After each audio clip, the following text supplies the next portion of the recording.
Hello, everyone. Welcome to Alphawisdom. I'm Mystic Cassandria, and today's lesson is 94.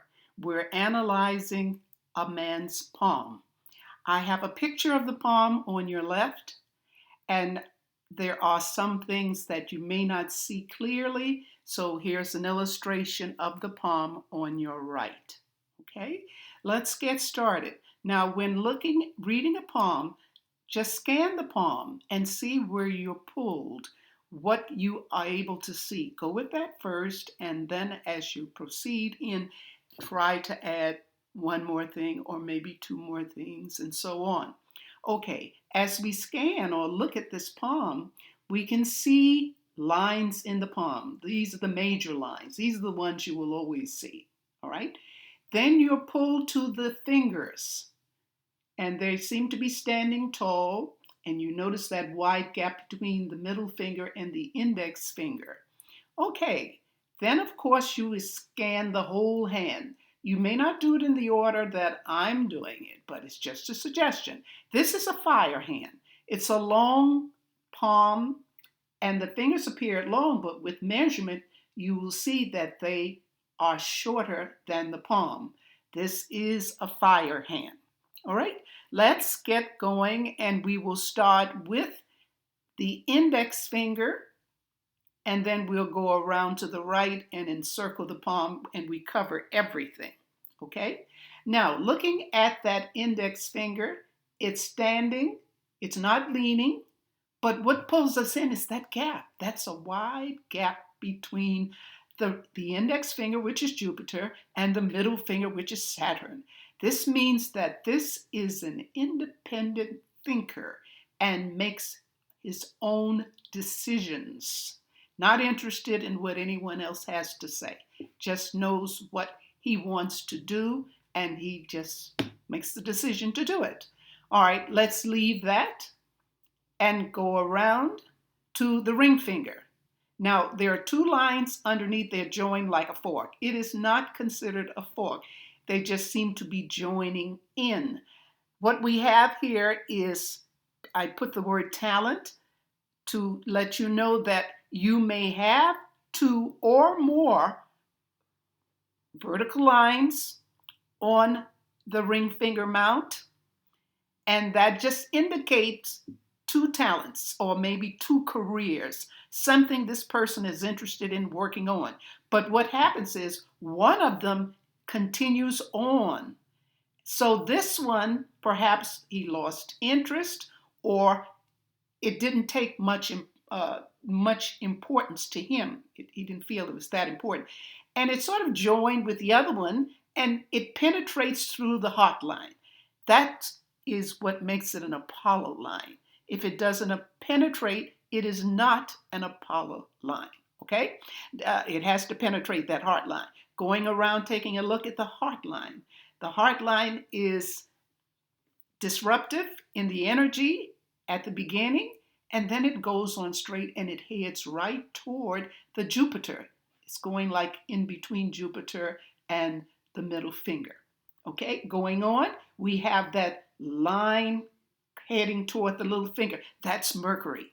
Mercury talks about health. Mercury talks about many things, but it also indicates here intelligence.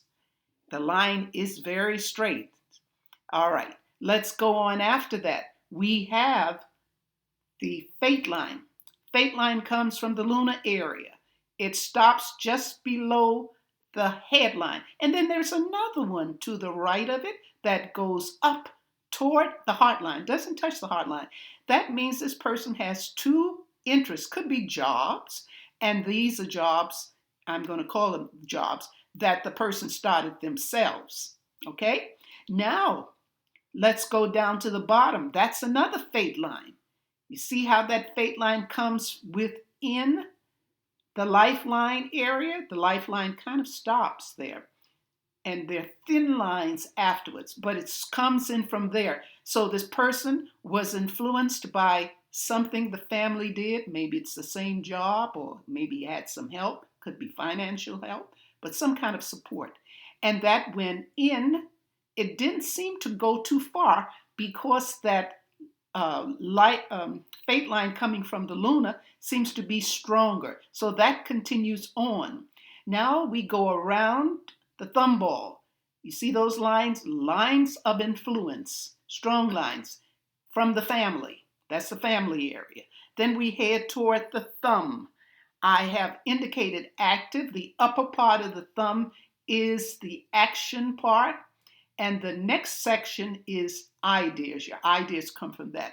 The action part, it seems longer than the idea part. So this person perhaps doesn't have many ideas to balance the amount of action he has, meaning ready to get started and do it. When it's like that for anyone, you can work with someone who has a lot of ideas and just doesn't have that get up and go to do it themselves. Then you would be the one to do it. All right, continuing on. That lifeline, I put close, indicating it doesn't swing direct to the center of the palm. So this person is somewhat of an introvert. And being that that lifeline is tied to the headline, we see caution in people who have it like that. Cautious. They normally don't take risks.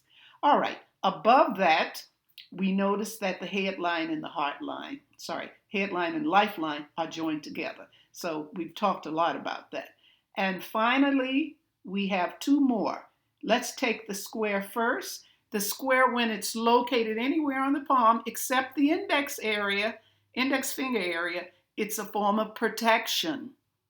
Okay, but when it's located below the below the index finger, it indicates talents, natural talents in teaching, being a mentor, or perhaps a lawyer. And finally, the Ring of Solomon, that line, sometimes it encircles the whole finger, sometimes it goes in portions. It indicates a person who is interested in the occult and could be very interested. And we do have people who are very intuitive that have the Ring of Solomon. Okay? I believe we've covered everything on this. I hope you understood. And stay tuned for next week when we'll have more lessons. So if you like the lesson, please give a thumbs up, share, and of course subscribe. And thank you so much for subscribing or even considering to subscribe. Take care of yourself. Of course, be happy, and bye till next time.